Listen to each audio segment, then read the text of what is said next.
Hi Scorpio, kamusta? Welcome back to Pinay Angel Tarot. This is your May kapalaran para sa mga Scorpio.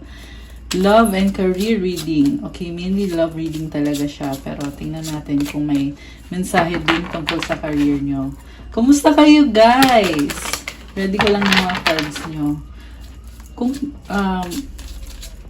By the way, general reading to kaya maaaring mag-resonate o hindi. Pero pag nag-resonate, i-comment nyo para alam ko.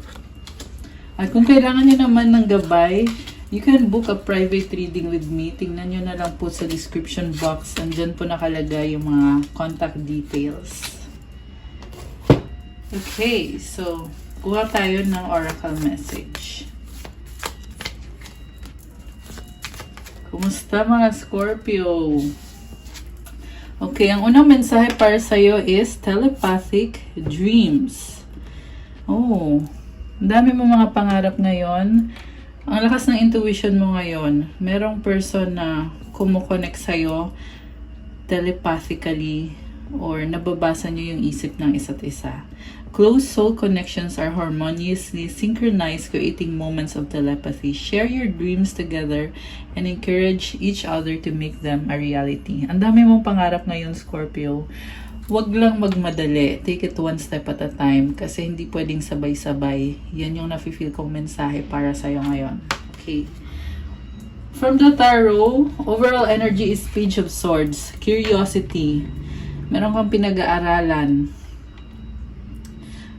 Parang ang daming information na pumapasok kaya medyo nalilito ka na rin kung parang I feel like kailangan mo i-process yung mga informasyon na yan.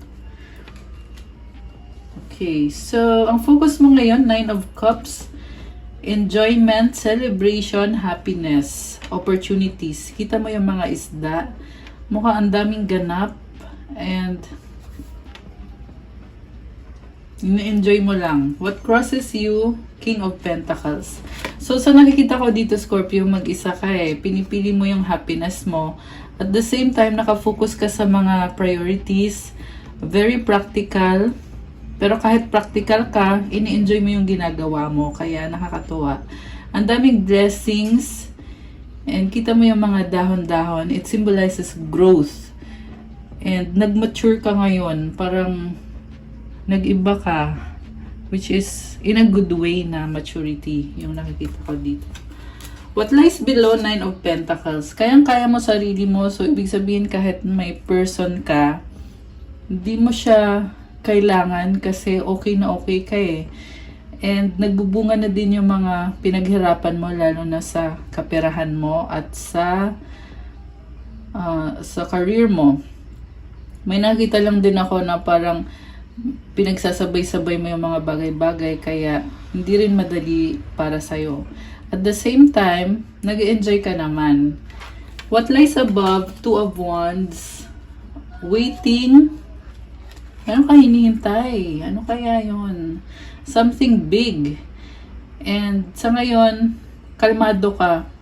Parang meron kang pinapangarap para sa future na gusto mong gawin. Yung talagang gusto mo. Okay, what lies behind? Six of Swords. Okay, so may kadil kang person na I feel like tinanggap mo siya ulit sa buhay mo eh.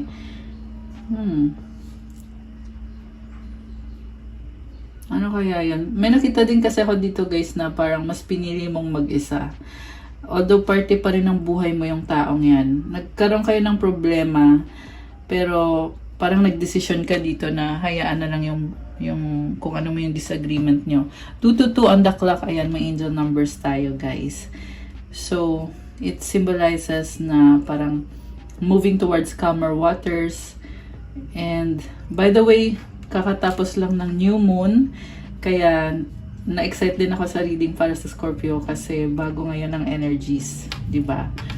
New moon tayo ngayon guys. And then, so yun na nga, mayroon kang tinalikuran, pero tanggap mo pa rin siya. And then ngayon, ini-enjoy mo yung life mo. Ang daming opportunities. Sa near future, the moon.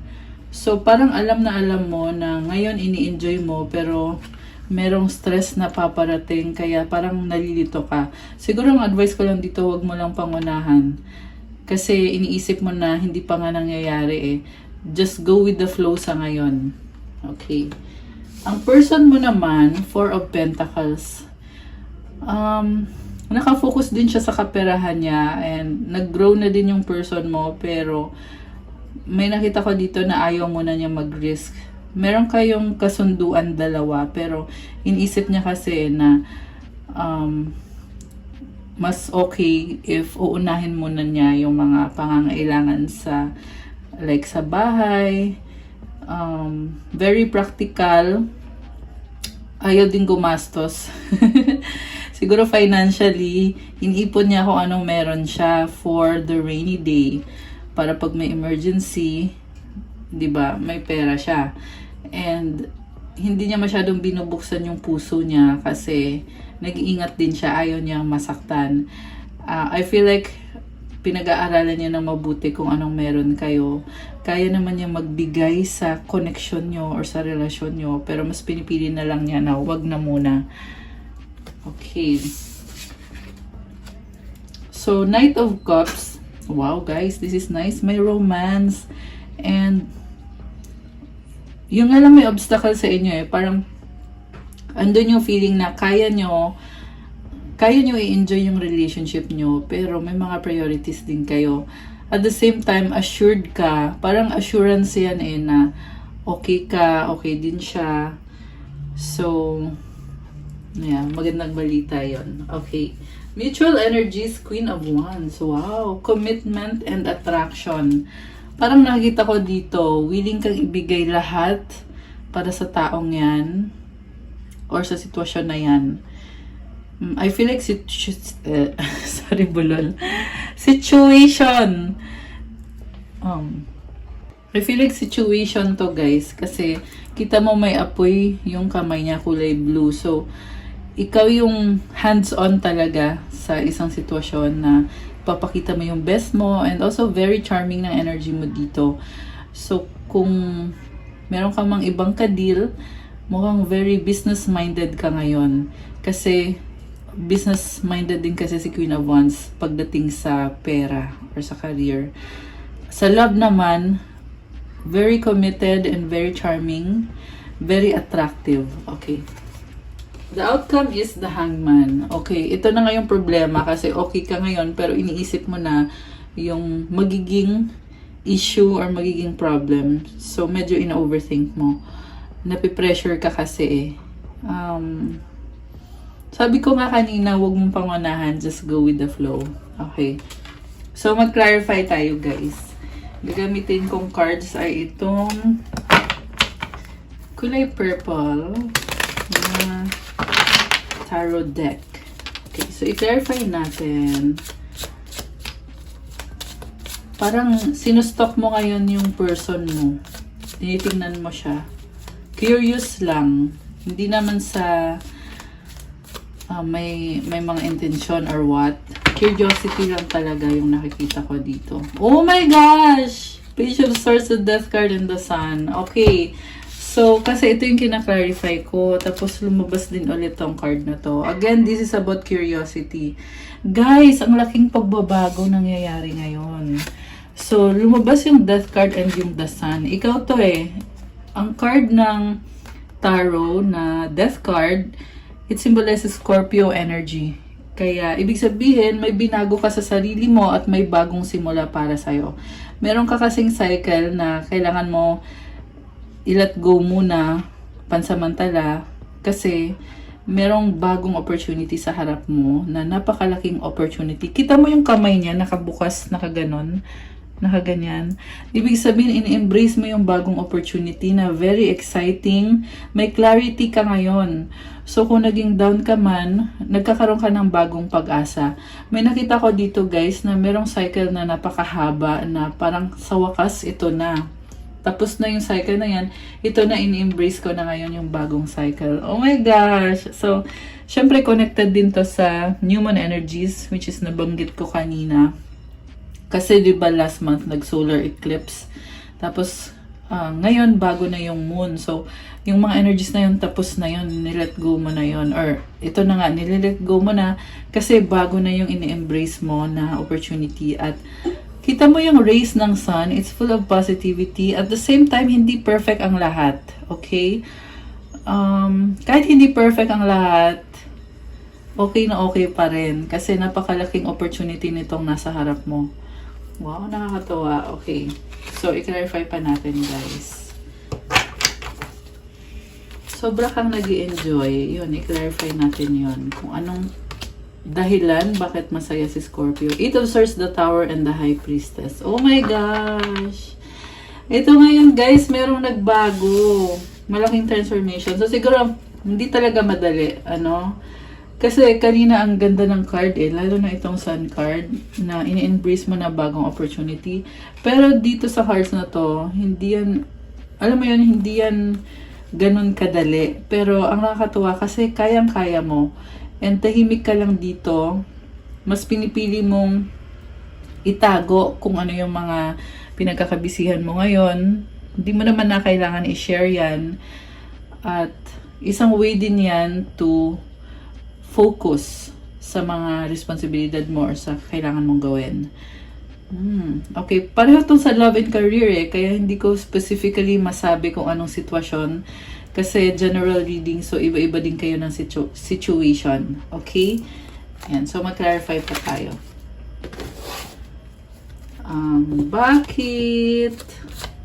Bakit mag-isa si Scorpio? Mag-isa ka kasi dito Two of Swords, Three of Cups, Queen of Swords, and sa bottom of the deck, Eight of Pentacles. Kasi nakafocus ka. Wow, nice naman ito. Alam mo, Scorpio, napakaganda ng energies mo ngayong buwan ng May. By the way, nasa Taurus season tayo, kaya Taurus is also a fixed sign, kagaya ng Scorpio. And ang nakikita ko sa'yo, kaya lumalakas ang intuition mo kasi alam mo kung anong susunod na mangyayari, kung ano yung minamanifest mo, kung anong magiging results. At mukhang marami kang nakikitang signs, inobserbahan mo, kaya very spot on ang intuition mo. So, enjoy naman, in-enjoy mo. Meron ako nakikita dito yung paligid mo, ini-enjoy mo. Siguro naglilinis ka ng bahay or meron kang inaayos sa paligid mo. Yung iba sa finances, pera Yung iba hawak nyo yung pera nyo. Ayan, kita mo nakahawak siya sa isang pentacle niya. And kita mo yung color green, it symbolizes abundance. Wow, tsaka yung sun dito na opportunities and new beginning. So, kaya ka mag-isa kasi nga nakafocus ka at nag-enjoy ka naman so why not? And then at the same time, meron kang pinag-iisipan dito, may mga tao sa paligid mo na parang iniisip mo ngayon, ano ngayon ang susunod na gagawin mo. Nagpaplano ka binubuksan mo yung isip mo. Merong celebration, pero nagdadalong isip ka. May nakita ko may kadikang person na gusto mong connect sa taong yan, pero mas pinili mo na wag na lang. Pero na-recognize mo na andun yung opportunity. May rainbows kasi dito So, rainbow symbolizes, yun na nga, opportunity. Na anytime pwede kang mag-reach out sa taong yan. Pero iniisip mo, saka na lang siguro. So, yan, posible din yan guys, na ito yung person mo na gusto mo siyang makita or makasama, pero may nagsasabi din sa'yo na wag na, saka na lang, parang ganon. Okay. So, ano bang naging conflict dito? Kasi, ayan, Three of Wands. Oh my goodness. Meron kang hinihintay na person na baka hindi siya dumating. Kaya, ayan, hindi ka masaya. Siguro hinihintay mo pa rin hanggang ngayon itong person mo. Hindi ka masaya. So, Ten of Pentacles. Oh, wow. Alam mo, napakaganda ng card na to. Ibig sabihin, may naipundar ka na sa relationship nyo or sa connection nyo. And very stable. Wow, ang nice. Stable, pero bakit nasi-stress ka? Okay, tanggalin natin tong card na to. Ayan, Two of Cups. Kaya merong stability kasi tanggap mo siya eh. Parang nire-ready mo yung sarili mo para sa taong yan. So, baka soulmate mo siya. This card also means na, yun na nga, soulmate mo yung person na yun. Or kung hindi mo siya soulmate, bago lang siya sa buhay mo, pero ayun, tanggap niyo isa't isa, nagmamahalan kayo. And nakakatuwa kasi talagang nag-effort ka dito para maging okay yung relationship niyo or yung connection niyo. Pero yun na nga, parang pinaghihintay ka niya kaya hindi ka masaya. So, 8 of Cups, ito, tumalikod ka. Ito na nga yun. Inuna mo yung sarili mo. And then, wow, the Lovers.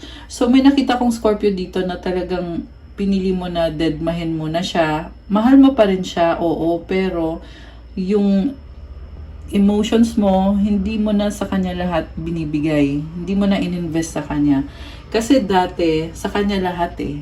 This time, sa sarili mo na kung ano yung gusto mo, kung meron kang gustong gawin na hobby or meron kang gustong puntahan, sarili mo na ngayon yung nakikita ko dito na pinili mo.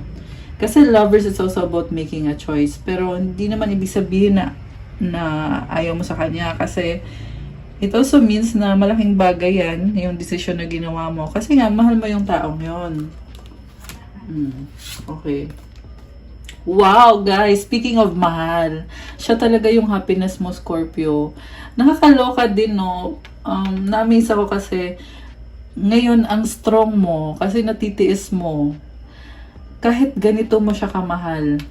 Kita mo yung Ten of Cups. Yan yung ultimate happiness mo, wish fulfillment mo. Sa kanya mo nahanap kasi yung happiness na gusto mo sa isang relationship. Oh my gosh. Ayan, sobrang nakakatawa. So, hindi ko in-expect to. Sobrang ganda ng reading ng Scorpio. So, battle the deck. Tingnan natin. 6 of Pentacles.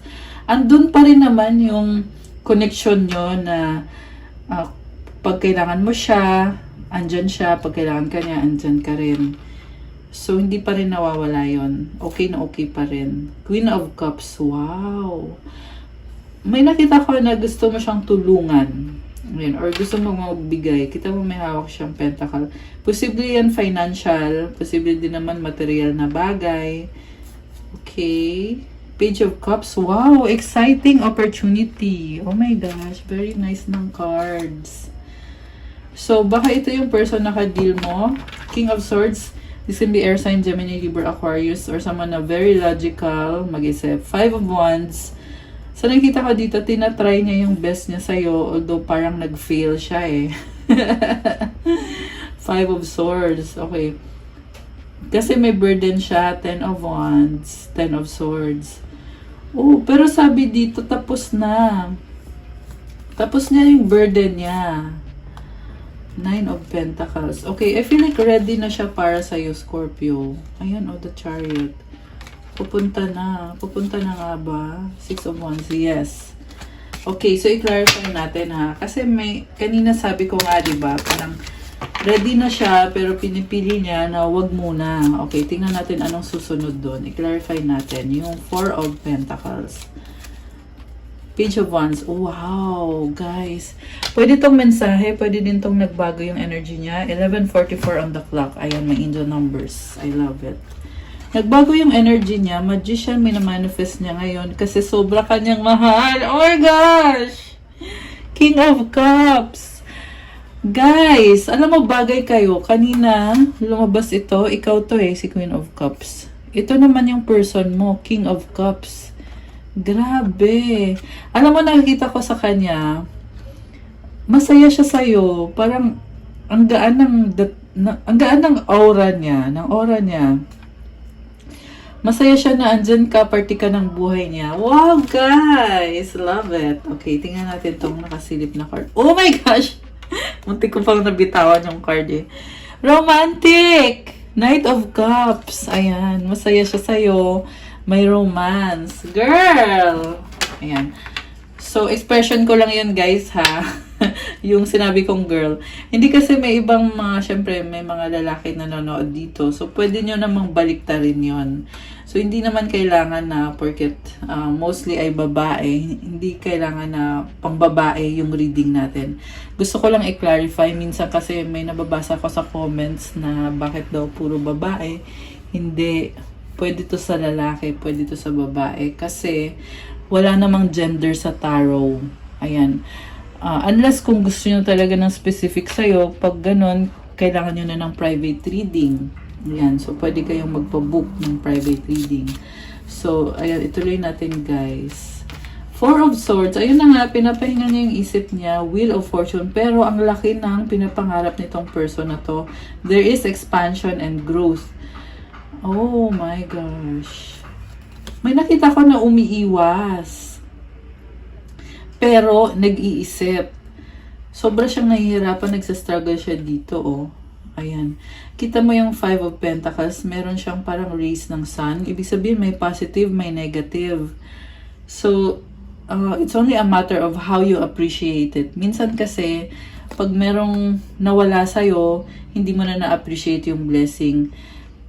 Parang sinasabi lang dito na may blessings naman, bakit mo masyadong in-overthink kung ano yung nawala. So, posible din to na it's a time of appreciation na napapansin mo na ngayon na oo, kahit may nawala, pero meron naman ng blessings. Ayan. So, ano pang susunod dito sa... Oh my gosh! Char! Kinilig na naman. Okay, sino to? Emperor and the Hermit. Merong person dito na lumalaban kahit nahihirapan. Ayan. Judgment. Wow. Grabe to, guys. Bagong simula. May nakita ko na may project ka na uusad yan. Hindi madali, pero ang lakas ng confidence mo dito, Scorpio eh. Emperor kasi masculine energy. Ibig sabihin, kapag masculine energy, talagang merong action yan. Although, meron pang kailangan ayusin. Hindi naman ibig sabihin na kapag lumabas yung Emperor card. Wait lang, guys. Sensya na, guys. Important na tawag kasi yun. Ayan. Pero, ayan. I was saying, I'm back, na yun na nga, kailangan mo ng effort talaga. Sa nakita ko, kaya mo. Ayan, hindi ko na pangungunahan, pero, ang masasabi ko lang, ang lakas ng confidence mo. So, ayan, i-claim mo na yan, Scorpio. And siguro, masasabi ko lang, gawin mo yung kailangan mong gawin. So, eto, sabi ko nga, hindi perfect ang lahat. Ito yun. So, may problem, oo. Okay. Three of Pentacles. Merong sumusuport sa'yo eh. The Moon. Iwasan mo yung confusion. And sa nakita ko dito, mas gusto mo talagang mag-isa kasi nga, dami mo pang aayusin. Alright. Okay, so ngayon, tingnan natin ano bang outcome. 9 of Cups, happiness and celebration. 6 of Wands. Oh my gosh! May hinihintay ka na blessing. Sa totoo lang, okay na okay ka. May kulang lang eh. May wini-wish ka, may minamanifest ka na hindi pa dumating, pero okay na okay ka. Hinihintay mo yung blessing na yan. And itong 6 of Wands, sinasabi dito na makukuha mo yan. Posibleng meron kang hihinga ng tulong or merong magbibigay ng support sa'yo. And this is also about victory and success. So, good news yan. Ace of Cups. Wow, guys. New beginning. Kita mo yung dove na yan. It symbolizes peace and serenity. Oh my gosh. Ang ganda ng cards mo, the universe. There is completion. Parang bagong tao ka dito, Scorpio. Definitely, guys, meron kang tinatapos na cycle at ngayon, nasa harap mo na yung bagong opportunity. Malaking opportunity. Nasa simula ka pala ngayon, mahaba pa yung process. Pero, sa nakita ko, ayan, kiniklaim mo na eh, nakahawak ka na sa Ace of Cups na, kumbaga, yes, ito na yon sa wakas. Hinintay mo ng matagal yan, Scorpio. Ayan, oh, Five of Cups. Hintay mo na matagal yung opportunity na yan. O, di ba? Knight of Pentacles. So, parang sinasabi dito na the waiting is over. Ito na ngayon yung kasagutan. Nasa harap mo na. Justice and the Star. Wow, guys! So, namamayagpag ka dito. Napaka-strong mo. Nakataas yung sword. So, pinaglalaban mo yung katotohanan. There is balance. At the same time, connected ka sa divine. Kita mo yung mga stars na yan. You are manifesting. And yes na yes ang kasagutan dito sa manifestation. King of Pentacles, Nine of Wands. So, may mga frustration ka dito. May nakita kong tutulong sa'yo. And, yung tumutulong sa'yo, parang sa totoo lang nakita ko pagod eh. Pagod. Pero, hindi ka niya matanggihan. Mahal ka ng taong to.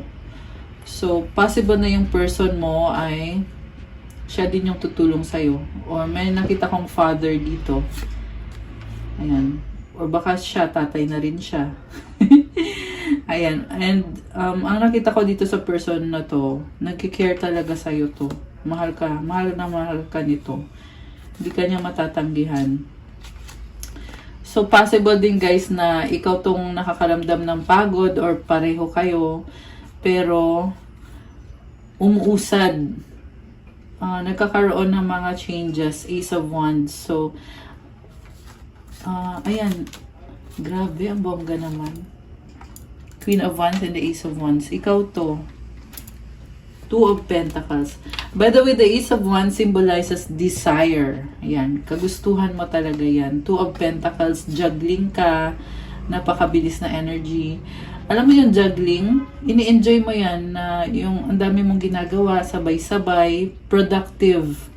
At practical. Ayan. Wow naman. Okay. So, ano pa ang energies connected dito? Wow, Chariot and the Nine of Pentacles. Grabe, very independent, palaban. I love it, wala akong masabi. So, marami kang achievements. Possible din to na ibang project naman to. Or connected lang din. Seven of Cups sa bottom of the deck. Ayan, nag-iisip-isip ka. Mga options. Strength. Oh, wow. Sabi ko na eh, you have inner strength. Knight of Swords. Nakafocus. Nakafocus si Scorpio sa mga pangarap niya. Anong outcome dito? Ang daming mensahe sa career. The Hierophant and the Page of Pentacles. So, napakalaking blessing na pinagpapasalamat mo. Queen of Pentacles. Four of Pentacles. Wow, guys. So, blessing yung nakikita ko eh. Grabe. Ayan, kita mo yung priest na yan. Ayan, kumbaga, something na binibigay ng universe para sa'yo. Posible din na malalim na kasi yung connection nyo ng taong yan. Kaya kahit anong mangyari, susuportahan ka niya, mamahalin ka niya, at tatanggapin ka niya. Ay, ang ganda nito oh. Merong sun. Napakadaming blessings, lalo na sa finances mo. Okay, so, tingnan natin ano bang feelings ng person mo. Although, kanina na tingnan na natin, pero kuha pa tayo ng card. Anong feelings ng person ni Scorpio? Oh my gosh! The Empress! In love sa'yo. Wala akong masabi. Mahal na mahal ka, sobra. Kuha kita ng ito muna, kuha tayo ng mga mensahe galing sa person mo kung ano bang gusto niya sabihin sa'yo. I replay our conversations over and over. So, iniisip niya yung conversation nyo. It was my fault but I blamed you. I am not available. Oh my gosh. So, merong tampuhan nakikita ko dito na parang ikaw yung sinisi. Something about pinag-usapan nyo tapos merong nagtampo. Sometimes I stay awake thinking about you. Isip ka niya. Okay, tumalon yung card. I want to feel that way again. Ayun, namimiss ka kahit may tampuhan, no? Oh my gosh! I love you unconditionally. So many things remind me of you. Ayan, Scorpio. Wala akong masabi. Sobra kang mahal. Grabe. Ang ganda naman ng reading ngayon. Pero guys, ito meron pa siyang iniisip eh. Kaya, merong energy dito na I'm not available. Hindi siya nakikipag-usap, pero ikaw naman yung iniisip. At sobra kang mahal. I love you unconditionally. So many things remind me of you. Moon card para kay Scorpio. Okay, tumalon yung card. Okay, dalawa. At advice para kay Scorpio.